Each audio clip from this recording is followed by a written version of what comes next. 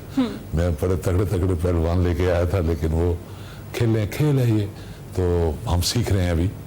और हिंदुस्तान को भी हमने देखा तो यहाँ काफ़ी बेहतर महसूस किया। चलिए, मोस्ट वेलकम मजीद साहब, और हम चाहेंगे कि आप आते रहें पाकिस्तान में इसी तरह से। तो अदनान साहब, आप बताइएगा कि क्या देख रहे हैं इस वक्त जो इवेंट हो रहा है, किस कामयाबी से आगे बढ़ रहा है, और आज आखिरी दिन है जो रिवायती हरीफ आपस में टकराने वाले हैं, मैचेस कैसे होते रहे? बिस्मिल्लाहिर्रहमानिर्रहीम। सबसे पहले मैं आप लोगों का शुक्रिया कि आपने बुलाया और अपने ख्यालात का इज़हार करने का मौका दिया। तो उसके बाद जो हमारी पाकिस्तान कबड्डी फेडरेशन है उसमें प्रेसिडेंट चौधरी शाफी और ख़ास तौर पर जनरल सेक्रेटरी मोहम्मद राना सरवर साहब, इनकी मैं देख रहा था कि बड़ी इन्होंने दिन रात मेहनत करके ईरान की टीम और ख़ास तौर पे इंडिया की टीम जो इनको पाकिस्तान में दावत दी और बुलाया, और इनके जितने भी इंतज़ामात हैं उनको दिन रात कोशिशों से इसको खूबसूरत बनाया। मैं इनका भी शुक्रगुज़ार हूँ कि इन्होंने चार चांद लगा दी, चूँकि कबड्डी एक हमारा रवायती खेल है और इसके लिए लोगों का जोश और जज्बा जो ग्राउंड में है उसकी में चार चांद लग गए हैं, रौनकें बहाल हो गई हैं। और ख़ास तौर पे ये इवेंट लाहौर में हो रहा है, ज़बरदस्त हो गया, इसके ऊपर दुबाला हो गया सारा प्रोग्राम, मज़ा दुबाला हो गया। माशाल्लाह जो इवेंट हो रहा है और मैचेस हो रहे हैं इसमें बड़े अच्छे मैचेस हो रहे हैं। ख़ास तौर पे इंडिया और पाकिस्तान का मैच भी 4-5 संतोष साहब से पूछे ना कौन जीतने वाला है। हाँ, क्लोज हुआ है मैच और अच्छा कंपटीशन, मैच देखने को अच्छा मिला है। और ईरान के साथ जो मैच हुआ उसमें तो बड़ा मजा आया लोगों को, क्राउड जो देख, क्राउड भी माशाल्लाह हम देख रहे हैं, बड़ा एंजॉय करा। और लाहौरिया तो हमें पता है कि कोई भी इस तरह की फेस्टिविटी हो वो छोड़ते नहीं है, और खास तौर पर जब कबड्डी की चल रही है। तो संतोष साहब, जो गल हुए कबड्डी दी तो इंडिया पाकिस्तान का फाइनल हो जाए, की एक्सपेक्टेशंस ने आज दे मैच तो ਤੁਹਾਡੀਆਂ? ਅੱਜ ਦੇ ਮੈਚ 'ਚ ਇੱਕ ਜ਼ਬਰਦਸਤ ਟਾਕਰਾ ਫਿਰ ਹੋਊਗਾ, ਲੇਕਿਨ ਇੰਡੀਆ ਦੇ ਪਲੇਅਰ ਨੇ ਜਿਹੜੇ SGPC ਵੱਲੋਂ ਆਏ ਨੇ ਉਹ ਕੁਝ ਥੋੜੇ ਜਿਹੇ ਇੰਜਰਡ ਨੇ। ਅੱਛਾ। ਤੇ ਇਹਦੇ ਕਰਕੇ ਸ਼ਾਇਦ ਮੁਕਾਬਲਾ ਉਹਨਾਂ ਅੱਛਾ ਨਾ ਹੋਵੇ, ਪਰ ਫਿਰ ਵੀ ਅਸੀਂ ਕੋਸ਼ਿਸ਼ ਕਰਾਂਗੇ ਸਾਰੇ ਰਲ ਕੇ ਕਿ ਉਹ ਅੱਜ ਦਾ ਜਿਹੜਾ ਮੈਚ ਹੈ ਉਹ ਦਰਸ਼ਕਾਂ ਲਈ ਇੱਕ ਅਣਦੇਖਿਆ ਮੈਚ ਹੋ ਜਾਵੇ ਉਹ ਵੀ। ਤੇ ਅਸੀਂ ਤੁਹਾਡਾ ਐਕਸਪ੍ਰੈਸ ਨਿਊਜ਼ ਦਾ ਬਹੁਤ ਬਹੁਤ ਧੰਨਵਾਦ ਕਰਦੇ ਹਾਂ ਕਿ ਅਸੀਂ ਤੁਹਾਡੇ ਮਸ਼ਕੂਰ ਹਾਂ। ਹਾਂਜੀ, 4 ਪਲੇਅਰਾਂ ਨੂੰ ਇੰਡੀਆ ਦੀ ਤਰਫ ਤੋਂ ਵਿਜੇ ਵੀ ਨਹੀਂ ਸੀ ਮਿਲੇ, ਇਸ ਕਰਕੇ ਥੋੜੀ ਜਿਹੀ ਟੀਮ ਉਹਨਾਂ ਦੀ ਮਾੜੀ ਸੀਗੀ, ਥੋੜੀ ਜਿਹੀ। ਫਿਰ ਵੀ ਵਧੀਆ ਮੁਕਾਬਲਾ ਦੇਖਣ ਨੂੰ ਮਿਲੇਗਾ ਅੱਜ ਵੀ। ਮੈਂ ਆਪਣੀ ਜ਼ਿੰਦਗੀ 'ਚ ਮੈਨੂੰ 40 ਸਾਲ ਹੋ ਗਏ ਕਬੱਡੀ ਮੈਚ ਦੇਖਦਿਆਂ ਨੂੰ। ਜੋ ਕੱਲ ਦਾ ਮੈਚ ਹੋਇਆ, ਜਿਸ ਤਰ੍ਹਾਂ ਝੋਟੇ ਨਹੀਂ ਭਿੜਦੇ ਹੁੰਦੇ ਪੰਜਾਬੀ 'ਚ ਕਹਿੰਦੇ ਆ, ਇਸ ਤਰ੍ਹਾਂ ਪਲੇਅਰ ਇੱਕ ਦੂਜੇ ਨਾਲ ਟਕਰਾ ਰਹੇ ਸੀ, ਭਿੜ ਰਹੇ ਸੀ। मतलब इस तरह का जबरदस्त मैं मैच अपनी जिंदगी च नहीं देखा। ये पहला जबरदस्त मैच सीगा कि जिहदा कोई मुकाबला ही नहीं। इस तरह के मैच बड़े घट होंगे। बिल्कुल बिल्कुल बिल्कुल। और मुकाबले दे कोई घुमाओ फिराओ, कोई खुआओ पियाओ, लाहौर ते बड़ी जगह ने। नहीं जी, लाहौर देखने वाला सारा देख रहे हैं, असं भी लुटमार कर रहे हैं जिन्नी हो सकती है। लाहौरी खाबे शाबे भी खादे तुसी? हाँ जी हाँ जी, मैंने तो 40 साल हो गए लाहौर आउंदे ने। सॉरी, मैं 40 ज्यादा 30 साल हो गए रेगुलर आना। ते मैं तो पिछे इन्होंने कहा सी तुसी मैंने पाकिस्तान की सिटीजनशिप दे दो, मैं कैनेडियन कैंसल कर देना। ठीक है जी, बिल्कुल ठीक है। I love Lahore. बिल्कुल ठीक है। मोहम्मद सरवर राना साहब, जिस तरह से हमने आपको बताया थोड़ी सी वक्त की किल्लत है, हम चाहेंगे कि एक तो खुसूसी तौर पे जो इवेंट था उस पर आखिर में आपसे भी बात कर लेते हैं। मजीद साहब अगर कोई मैसेज देना चाहें तो उनसे प्लीज। आगाजान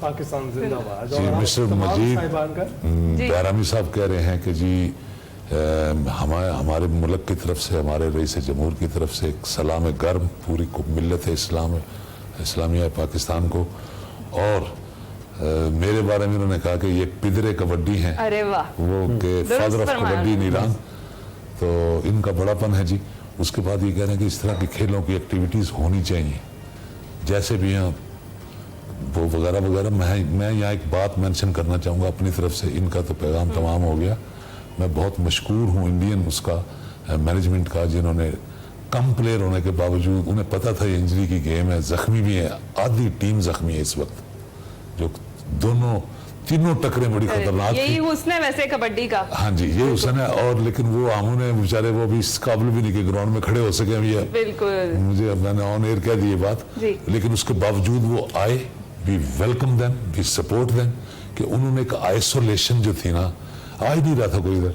बिल्कुल, और उसमें सबसे ज्यादा दाद के मुस्तक आप हैं जी। कबड्डी फेडरेशन दाद के मुस्तक है, क्योंकि इतनी जबरदस्त किस्म की सीरीज अरेंज करना और इस तरह से इंटरनेशनल गेस्ट्स को बुलाना, ये सब प्लानिंग हमारे प्रेसिडेंट चौधरी शाफी हुसैन का सर इसका सेरा जाता। आप तमाम साहिबान का बहुत बहुत शुक्रिया कि आप आज एक्सप्रेसो के मेहमान बने, और इसके साथ साथ हम कबड्डी फेडरेशन का भी शुक्रिया अदा करना चाहेंगे, क्योंकि वो ऐसे इवेंट्स का इनेकाद तसलसल से करते रहे ताकि कबड्डी भी बहाल रहे और जो दीगर ममालिक से आने वाली टीमें हैं उनका आना जाना भी बहाल रहे। और आज जो मैच है ज़रूर देखिएगा, अपनी स्क्रीन पर देखें या जाकर देखें, क्योंकि आज का मैच रिवायती हरीफों के दरमियान है, पाकिस्तान और इंडिया का मैच है, और कबड्डी हमारी जो है one of the favourite games है। जी एग्जैक्टली। इसके साथ ही हम आपसे इजाजत चाहेंगे, आपसे अब हमारी मुलाकात होगी। पीर को अपना ख्याल रखिएगा, बेस्ट ऑफ एक्सप्रेस जरूर देखिएगा। अल्लाह हाफिज। अल्लाह हाफिज।